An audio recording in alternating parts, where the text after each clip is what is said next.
Hi, Eddie Riley. If you can hear me fine, send me a peace emoji.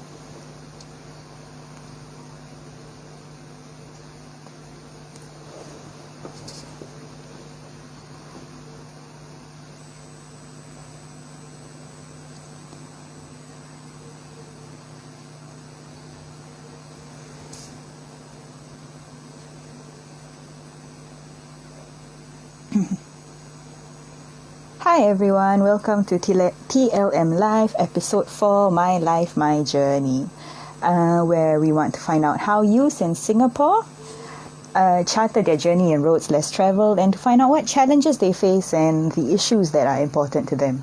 I'm your host, Bit Mokram, and I'm super jazzed about tonight's guest. She's one of my oldest and dearest friends, and I have always been a big fan of her.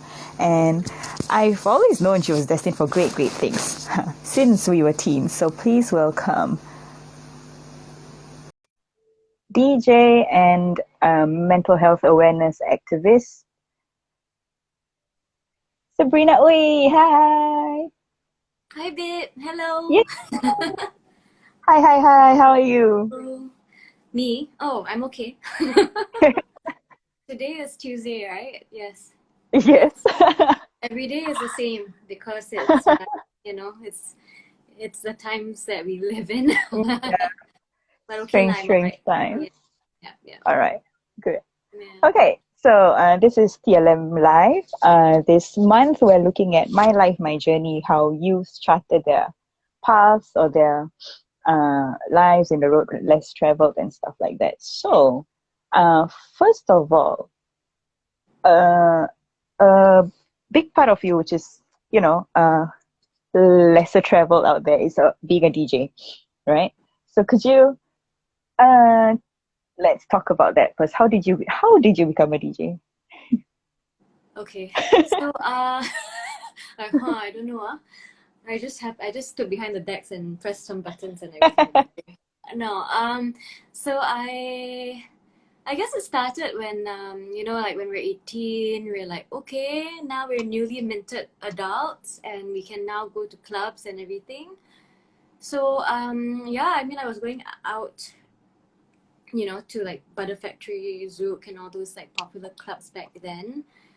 So much so that, if on a Wednesday night, ladies' night, if I was at home, my mom would be like, you're not going out, right? Oh, So I was just going out and having fun because I love music and all that. So there was one day where I was out at Butter Factory, and then my friend Dave from Electrical Dave, was DJing, and I was like, whoa, super oh, cool.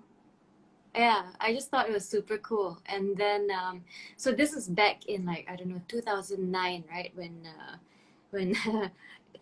it just started being cool. And then after that, that was a year I also went to SMU, mm-mm. and SMU magically had like a DJing Oh, CCA. yeah, it I know, did. right? So super cool. So when I got there, I went for this arts camp, and then I found out that we had a DJing club. So Huh. the studio, yeah, we had a studio, and we had like a all the decks and everything there, the mixer and everything. So I just continued. I actually asked Dave to teach me first, and then I went on to SMU and continued from there. And Ah. yeah, but that's during student days. So how I became professional was I started organizing my own like parties back in Mm-mm. school. You know lah, you know me. That's the story. Um, yeah, so I was organizing parties for the student community, and that was a way for me to like DJ, give myself gigs, right? Right. Okay. And also, I didn't want to pay people. Yeah. Right. So I was the cheap option and a very convenient option. So I would DJ like early on during the night, and then yeah, and then from there actually like a couple of people got us to DJ like professionally. So Mm-mm. that was pretty cool. Yeah, Ah. So in yeah. that CCA group in SMU, are there other, did anyone else pursue professionally? Um, I think in my year, not really. I mean, there's another guy, Zul, um, who is we were like the vice president and president of the SMU Steer Meter DJ Club, you know. So Oh. he was also taking on like professional gigs. But now he's I believe he's gone on to be a recruiter. So yeah, I mean it's a bit different because like right after school I went on to DJ professionally for a year plus, right? 2 years, 2 years, and then still do since then on the side. So yeah, it's been What were you reading at SMU? business because it was easy and I wanted to do business. No, it wasn't easy, but like I think the thought behind that was, you know, because before, so maybe like some background on like us, right? So Yes. we've known each other since like 2003, Three. and that is back in secondary school, right? Yeah. So back in secondary school, you know, we had the freedom to like organize our own projects and be ourselves Yes. authentically, right? So back then, you know, I was organizing concerts, and then, you know, doing that actually taught me that, okay, like doing my own thing, or doing something businessy, or creating your own, Ah. um, well, creating your own thing and turning that into reality, and I guess attaching a somewhat feasible business model to it kind of helps you. I mean, it enables you to like carve out a life for yourself, right? So, and like, yeah, it helps you. It also helps to feed you. So I think from a young age, I realized that okay, business made sense. If I could understand like the fundamentals of business, then I'm kind of like set for life, because these are like kind of street smart things that Yeah. Yeah. you know you don't really think about when you're in school. But then after the fact, you're like, okay, hang on, there's actually a lot of like really important things that you can transfer over to anything that you do. So yeah, I mean, I think I also learned that, you know, DJing can be a business. I can make money from this. I can organize events and all that. So there's a lot of So learnings from that. business degree and then DJ. How did Business degree and then DJ. events and then DJ?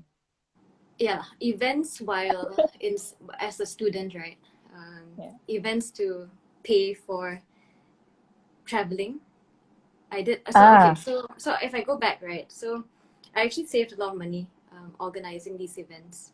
So I had like this like pseudo event business on the side, right? Um, and we were organizing events for like the student body as well as like exchange students. And then at the same time giving myself like the DJing exposure, right?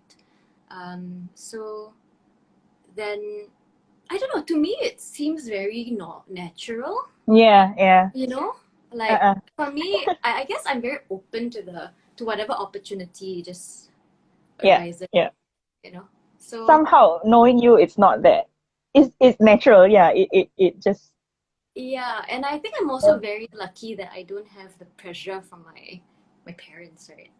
Mm, mm. To like, hey Sabrina, you've done your degree, you have to do something related to it, you Yeah. know. Yeah. But what's related to business? Anything can be a business one. Right. Yeah. So I'm lucky in the sense that like I wasn't coerced to do something in finance, because Mm. that was the thing back then, right? And now it's like coding, now it's I guess law and medicine and everything's always sexy. But Yeah. I was super lucky that I wasn't forced to do that. Yeah.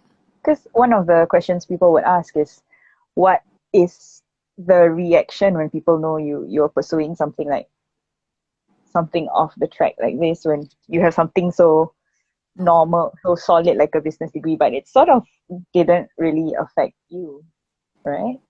I mean, you know, the thing is, babe, like having a degree these days doesn't guarantee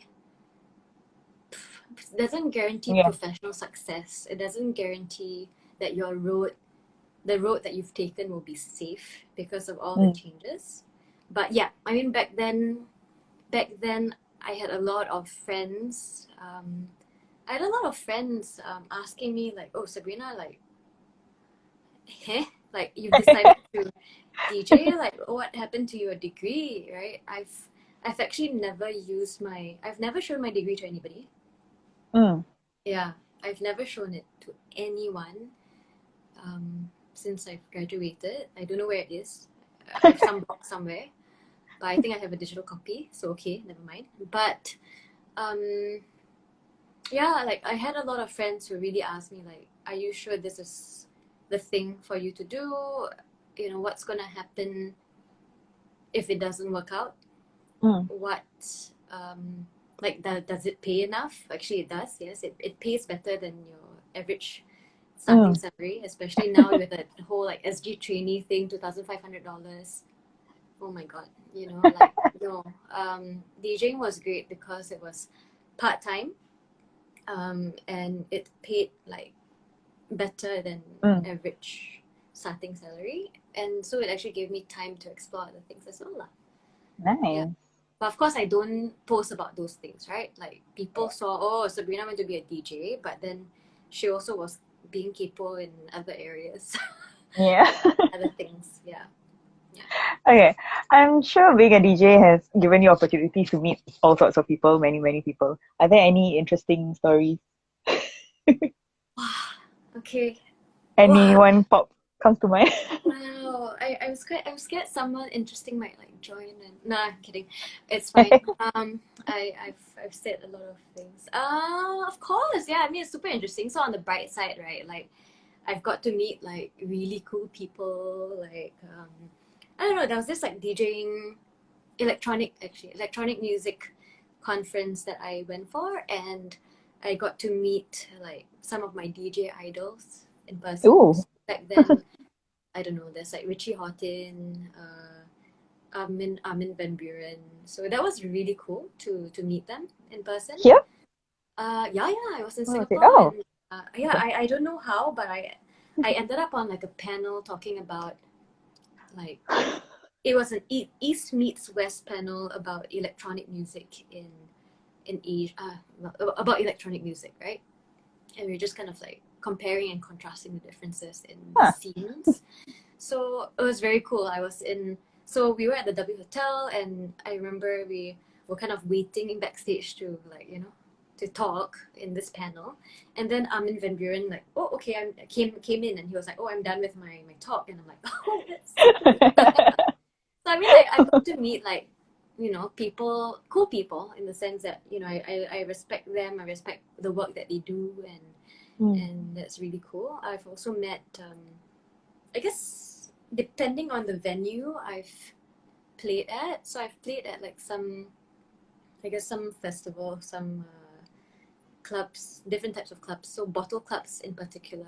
So I was playing at this club called Phoenix Room, Uh-huh. and that one was interesting because it's a bottle club in the sense that, you know, a lot of like high rollers would be playing. Mm. Would be there, and yeah, I think over there you would meet all sorts of like interesting personalities.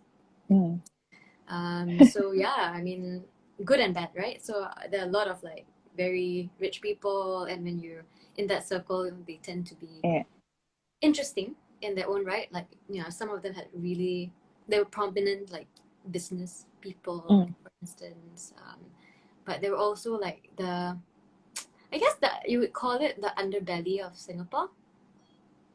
You know, like Mm. Mm.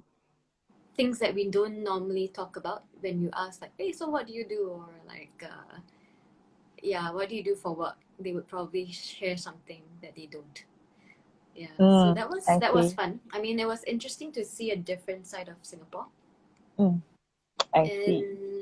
And I guess like I don't know, I don't what there's a lot of different types of Yeah, all people. sorts. Yeah. Yeah, How do yeah. you? Then of course at like 3 a.m. then you'll meet a lot of very drunk people who are either very happy or very sad, you know.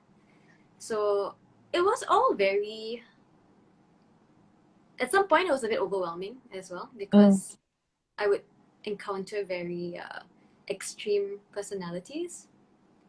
Yeah. Mm. Mm. So DJing was interesting. was interesting. All kinds of things. Yeah. We have a question here from Nakamura-san. How does a DJ interview go? Does one need to spin in front of the interviewer? I think it means, do you ever have to, Is this do you ever related have to to audition for a gig? Oh, how does it? Oh, Yeah. oh, How did you get your jobs? audition now. Yeah, I remember last time. So when I was getting in the process of getting my DJ club residency, and actually another place as well. I did an audition.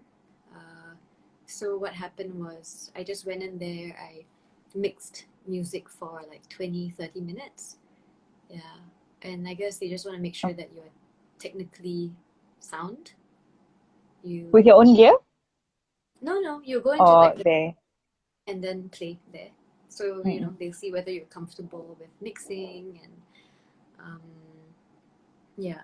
I guess they just Ah, want to make sure that your technical chops are there. But I mean, there's a lot more than yeah. technicality, you know.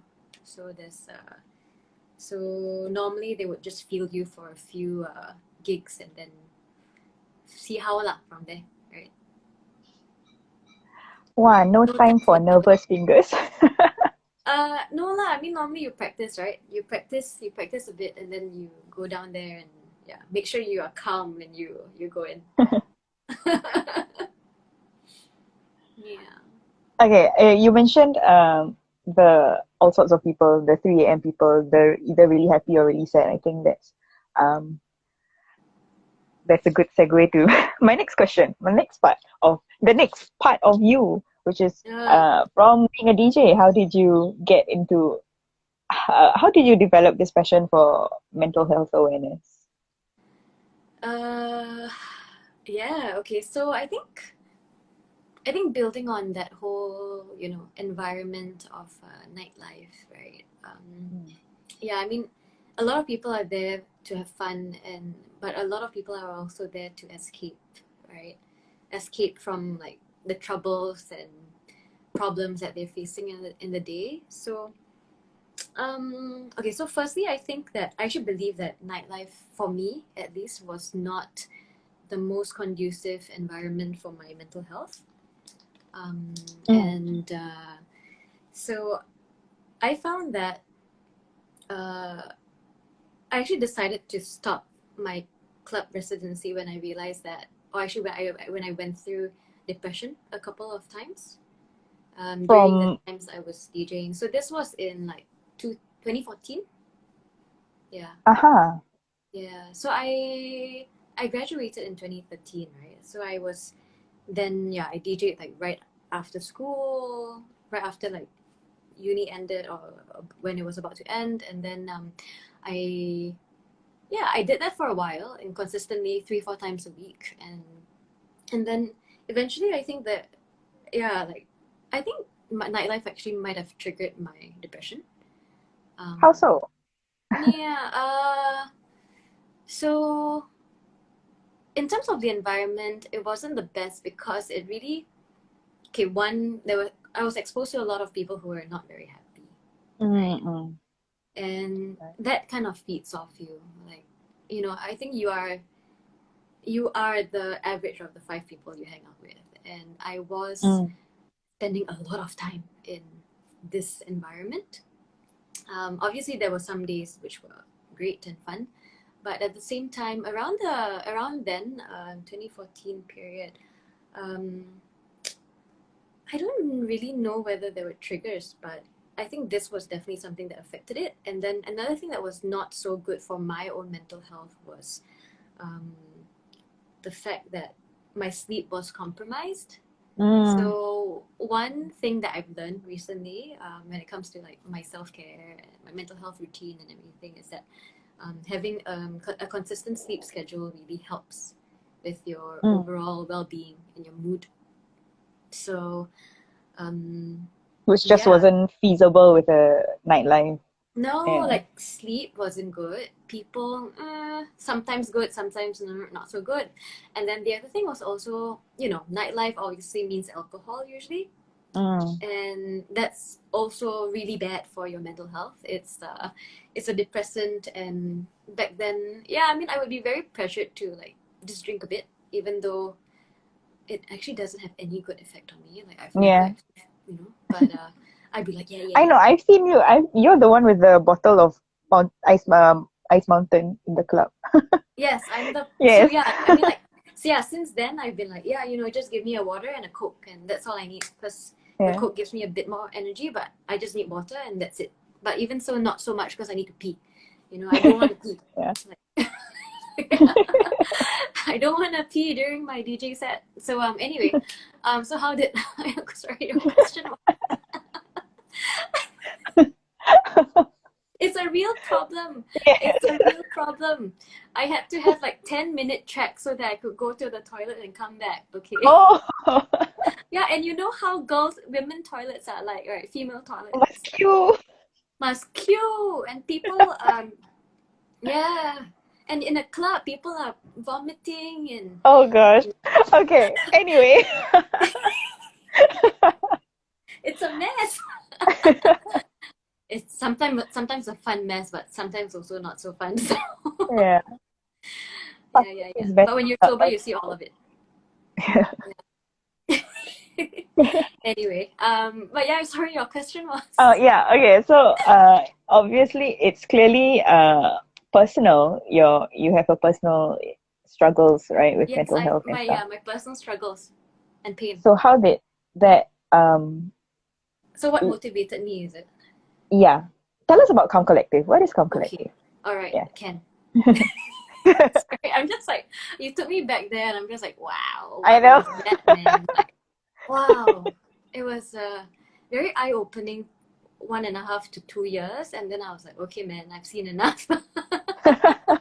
I can just go. That's Oh why now I gosh. sleep 8 to 8.5 hours a night. I Oh can yeah? I can just close my eyes. That's wow. That's Yeah, unimaginable if, knowing it's us. lovely. Last time in secondary school, we would sleep for like Yeah, we're like two, you know, three three, four, hours. 3 to 5 hours. Wow. Exactly. It I know. So 8 to 8.5 hours of sleep has done me a lot of good for my mental Congratulations. health. And sorry. So okay, I have to plug what I'm doing now. So yeah. So I'm doing so I okay. So during the lockdown period, circuit breaker in Singapore, it really sucked, right? So Mm. obviously I've had my struggle with mental health. I mean, I've been diagnosed to have bipolar disorder, so that means I have highs and lows. We can go into that another time. But anyway, so okay, so Yeah, it's really yeah, so I think this my personal struggle has really motivated me to start this movement called Calm Collective, and this started in April. And what we do is that we organize virtual talks around surrounding mental health to hopefully normalize the talk around this topic, very stigmatized topic, Hmm. and eventually, hopefully break the stigma this way, right? One talk at a time. So how it started was that, yes, during the lockdown period, mental health services were considered non-essential, which personally pissed me off, Mm. right? So yeah, because I see my therapist, I see my psychiatrist on a regular basis, and I couldn't um, go see them, right? So okay lah, telehealth, right? So we found a way, Mm. but yeah. So I mean, for me, I'm really lucky because I've been working on my self-care and mental health stuff for a few years now. Yeah. But then, what about the people who can't get their help, and they're stuck with their families Yeah. now, right? And they're stuck with their families. Maybe they're stuck in an environment which is not safe for them. And there's obviously a lot of other issues that come up with the lockdown and COVID. Yeah. Job stress, whatever. Um, Lots of things I don't even have to say. I know everyone will know about these pains. So So yeah, I called up a couple of friends, my friends Alyssa and Lukman. So we all have our own battles and challenges when it comes to mental health and experience. So yeah, we came together and started Calm Collective, initially as a one-off virtual summit where we had we were very focused on like how to cope better with how to cope mentally with COVID-19. So we had some speakers um, on like meditation, journaling, and like we also got a life coach in, his personal friend. And then since then we've just been doing a lot more talks. And the last one that we did was last week on what can we do to prevent suicide. So we did that one with Samaritans of Singapore. And it's been quite a journey for us because it's just been a really, I guess, a good time to talk about this. And we've been very privileged to have done, have spoken with people like, Benjamin King and Narelle and all of that. And Wait, so you never intended for it to go on?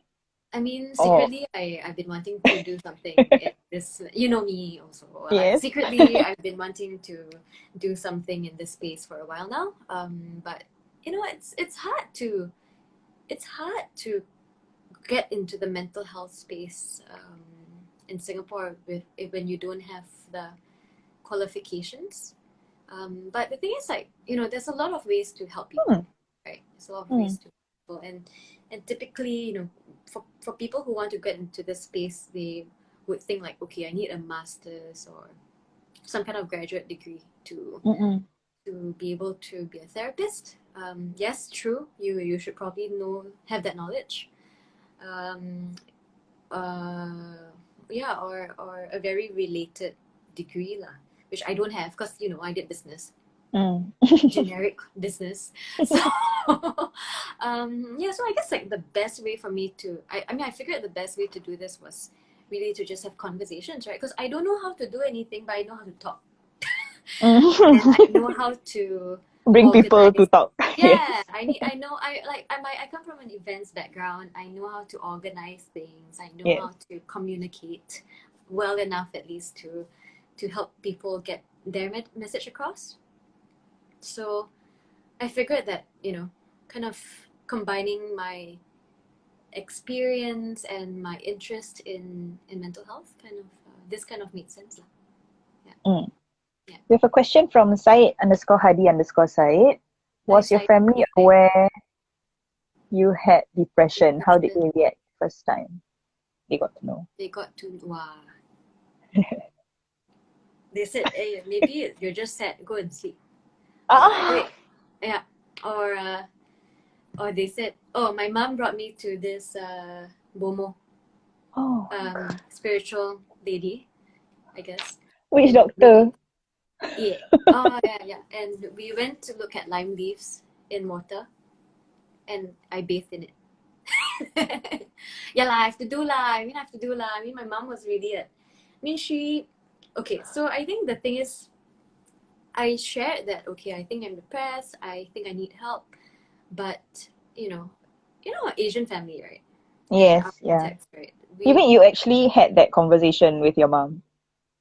Like you Uh, sat her down and FYI.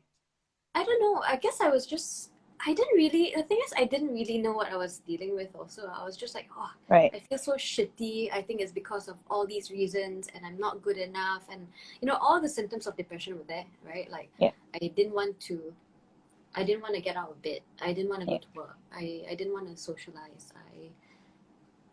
Okay, some people either eat a lot or don't eat at all. I ate a lot. I was like, yeah, chocolate cake every day, all these things, right? So all the symptoms were there, but I didn't have the word depression in my vocabulary back then. So I was just like, I don't know, I feel so depressed, like how we just label things Yeah, now. I yeah. don't know, I'm so depressed, but I didn't think about it. I didn't think of it as like a mental illness, I just thought like, okay, something is up, but I just feel like shit right now. And I told my mom, and and my dad, I guess, and they obviously just shared with me. They shared solutions that they knew of, right? Like I can't blame them Mm. because they don't know, Yeah. right? Okay. Yeah. And Yeah. and they may have experienced something similar, but they probably also didn't really know, right? Mm. So so it's really hard. Yeah. So your parents said the same thing too. Yeah, exactly. So my dad actually just said, okay, I think no, he was actually really positive. He was like, yeah, Sabrina, tomorrow is a brand new day, so if you Oh. can't do it today, you just go to sleep and everything will be better tomorrow.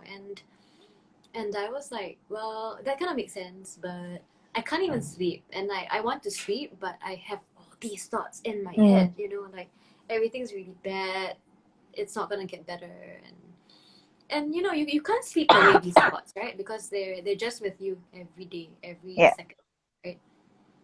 So that's what depression is, and I think, yeah, it was really hard because and the thing about depression or the condition that I have is that it's bipolar, so I do get better and I do get out of the Mm. depression. so So the thing is, like, yes, so I would be depressed for actually like a couple, 2, 3 months, and then I'm like, whoa, I'm better again and like productive again. Yeah. So yeah, and especially whenever you start feeling down again, Yeah.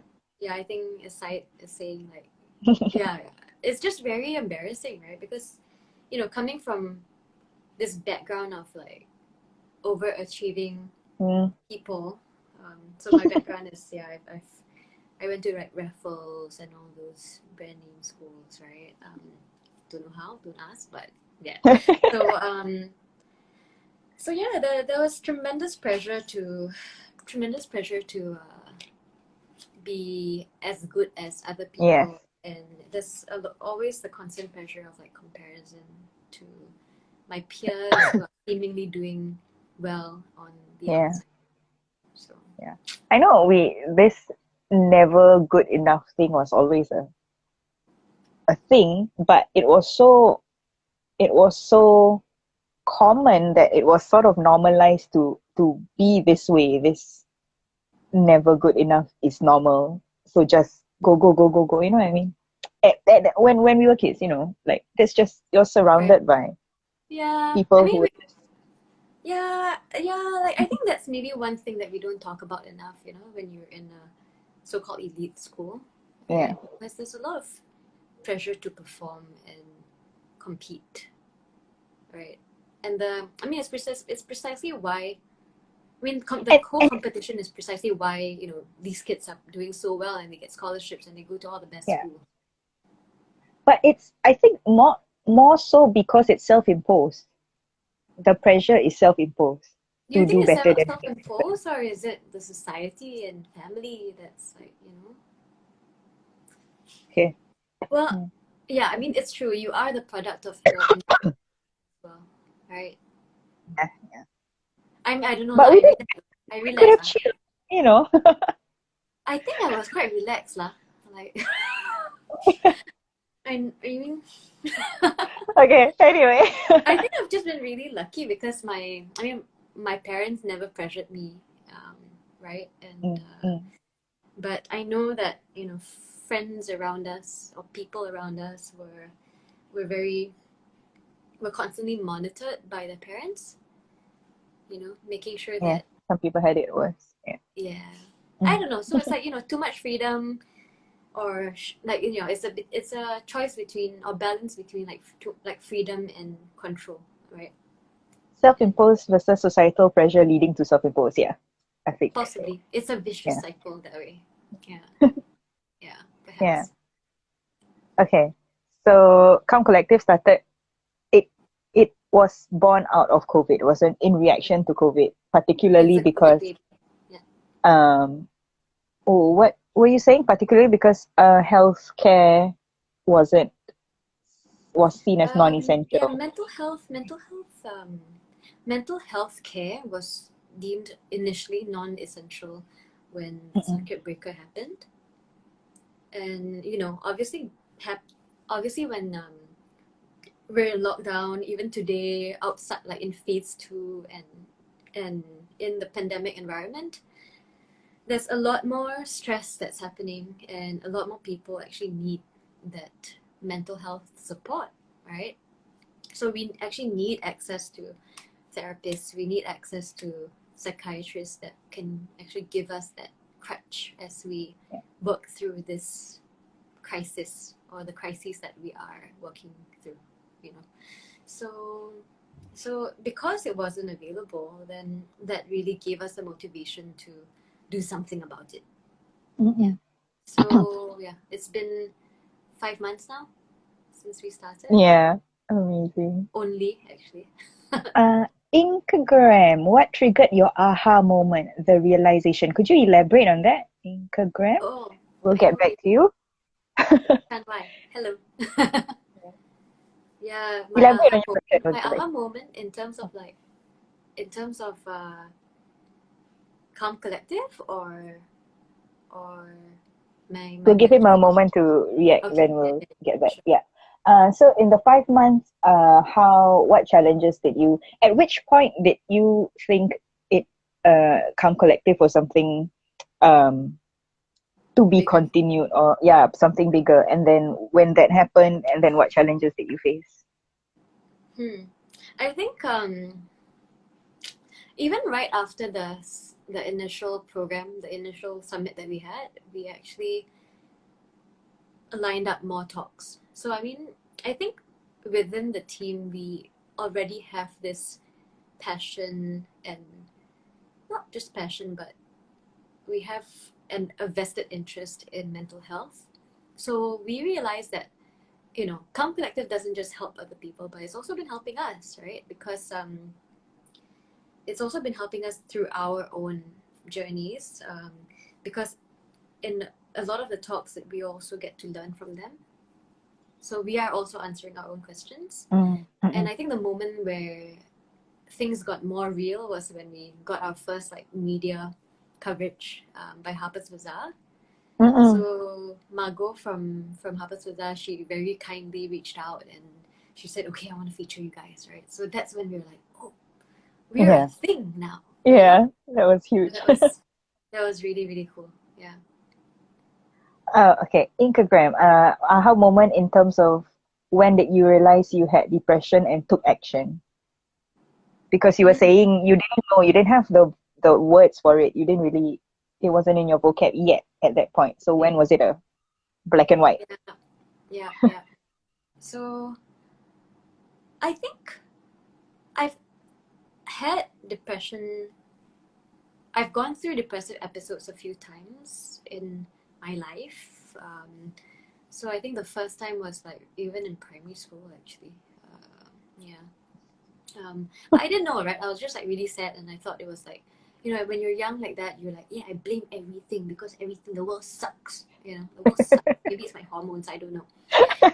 But right now, I mean, I think the realization, or the moment of realization, was in 2015, 2014, 2015, 2015, actually 2015, because that was the time when, so my close friend Kalini, he killed himself.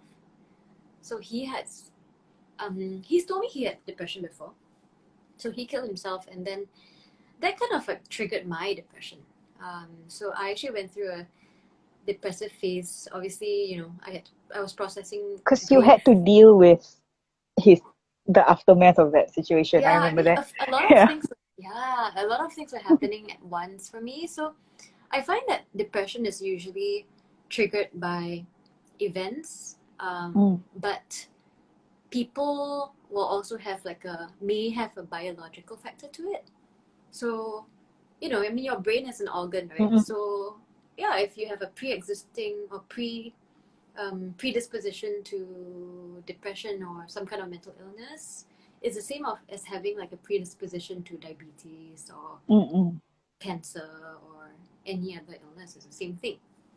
So, anyway, so I think my aha moment, like that, is when was actually when it was around Kel's suicide, and then I was processing the grief, and I was also finding myself like completely in a very dark place, and I realized that okay, this something is wrong here, and I need to get help.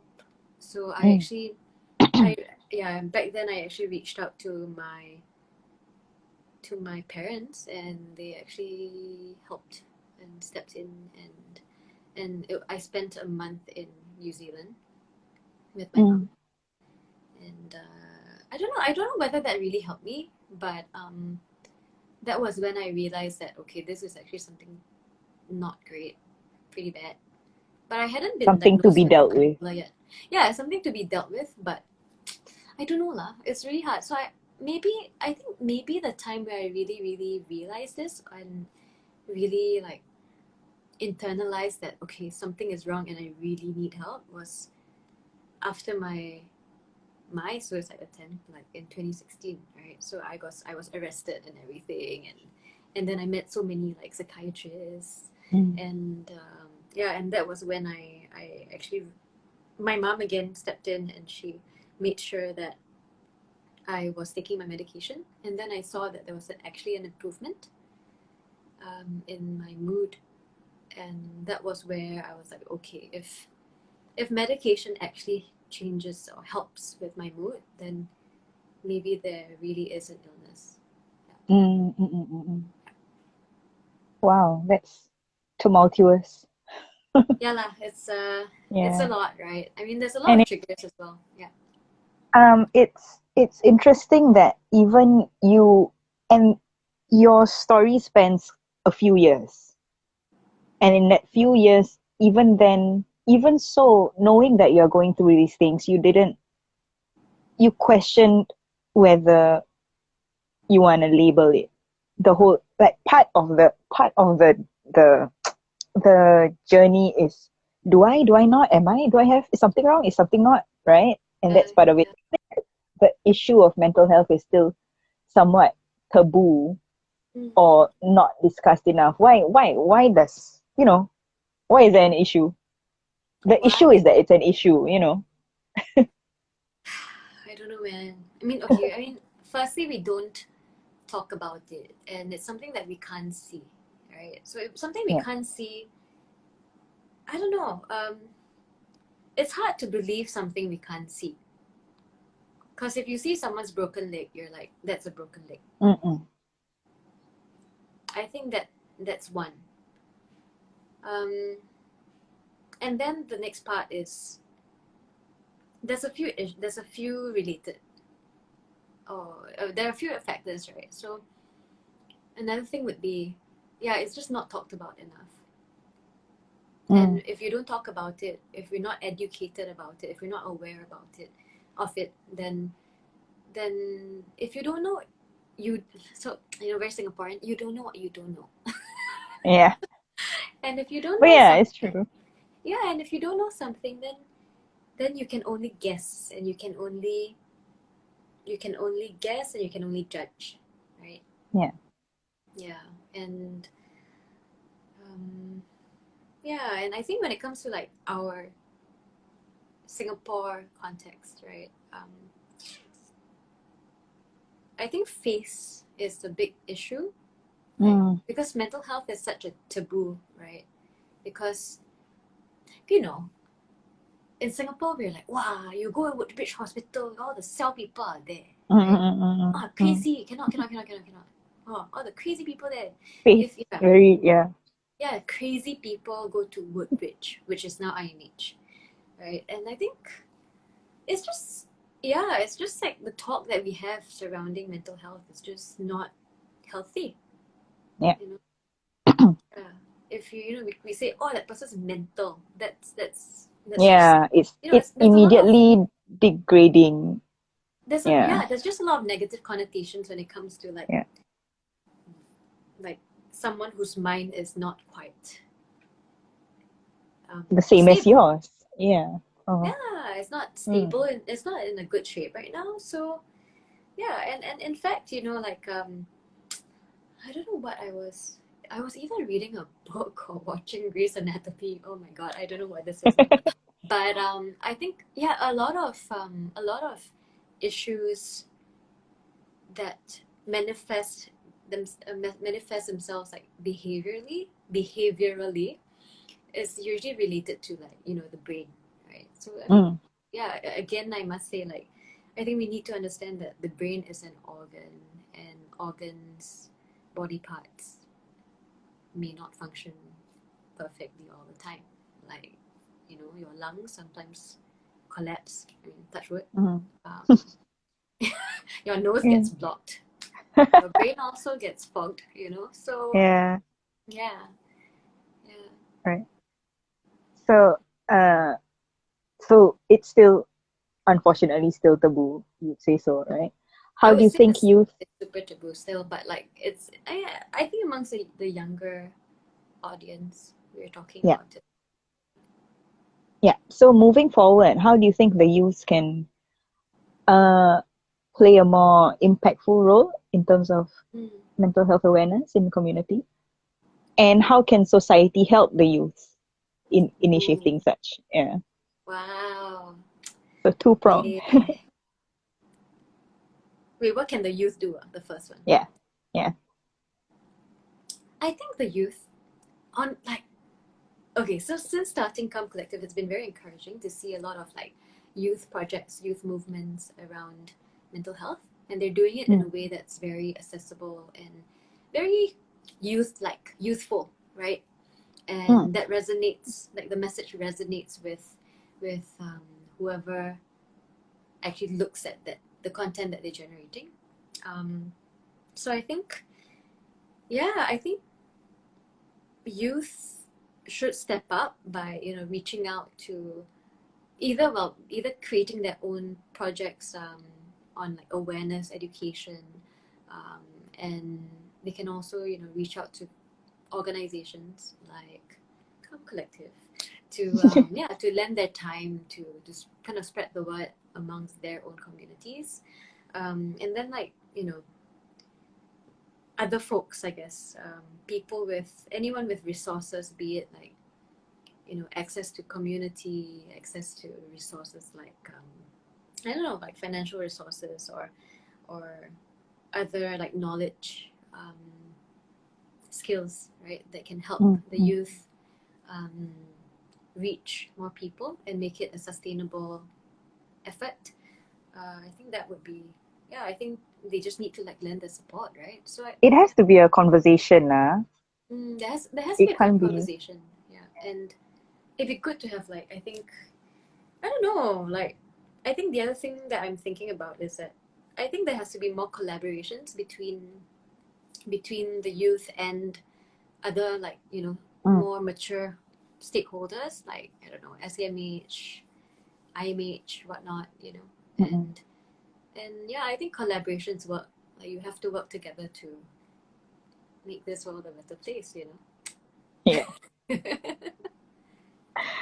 Okay, we have just about 10 minutes. Any advice, any words of wisdom to the youth out there at this point?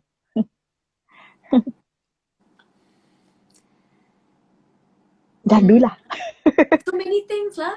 Heavy. That's a heavy. Okay, I think okay, so my advice to youth in general is yeah, be confidently and Mm, authentically you, and I think that will take you a long way because by living truthfully to who you are, that will actually help you go far, yeah, mm. go further. Nice. Just be you and do you, You be right? beautiful. Yeah, I don't know.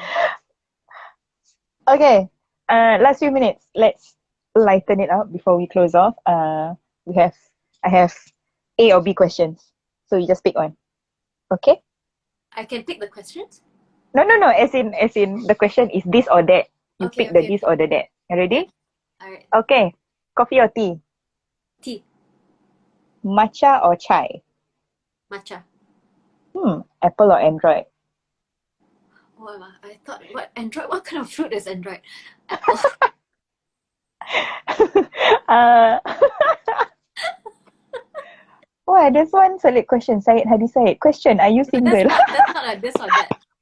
Okay, Nick, Okay. come on, continue. Sleep or party? Sleep. Sleep or food? Actually, not party. Uh, Oh yeah? Really? oh, yeah. I mean, sleep so much. No party. I haven't partied in so long. So sorry, I go back party. Okay, and then Sleep or food?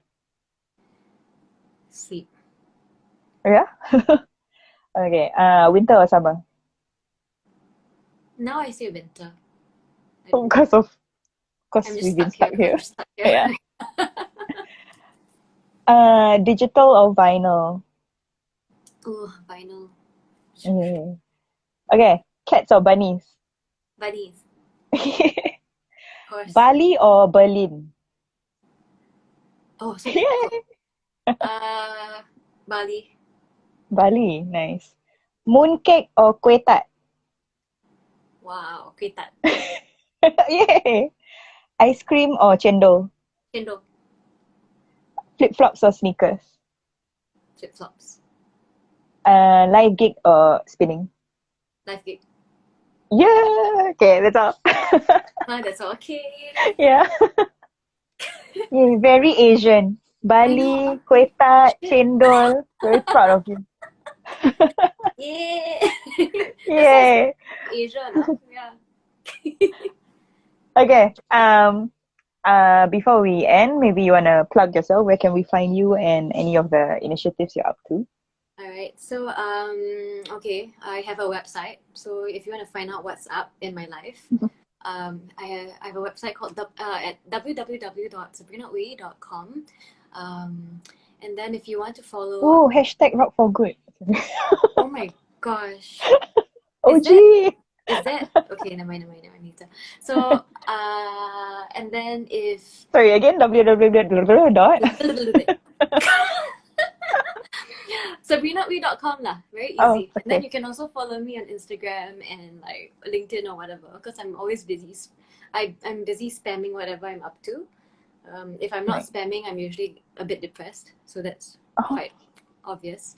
And then otherwise, yeah, for to find out more about our talks on for Calm Collective, you can follow us on Facebook or Instagram at Calm Collective Asia. And we also have our website which we update quite frequently, calmcollective.asia. Okay, that's all. okay, very nice. Yeah, don't One stop last. me, yeah. Okay. uh, okay. Yeah, I think that's about it. Just nice. We're just coming about to an hour. I told you this would be half an hour. We've gone on for an hour. I Amazing. know we haven't talked for so long, so it's okay. Yeah. I also wanted to ask, Uh, so huh? nothing. Okay. Thank you everyone for joining us. I think I'm enjoying this. Um, yeah. And Okay, okay, thanks, for bye. us, you can. Okay, thanks, bye. uh, Look forward to more episodes. Follow The Lit Movement on Facebook and Instagram at The Lit Movement SG and our website, thelitmovement.com. Thank you very much. Thank you for joining us. It was great to see you. Okay, And yeah, okay, bye. bye. See you. Yeah, see y'all next time. Bye.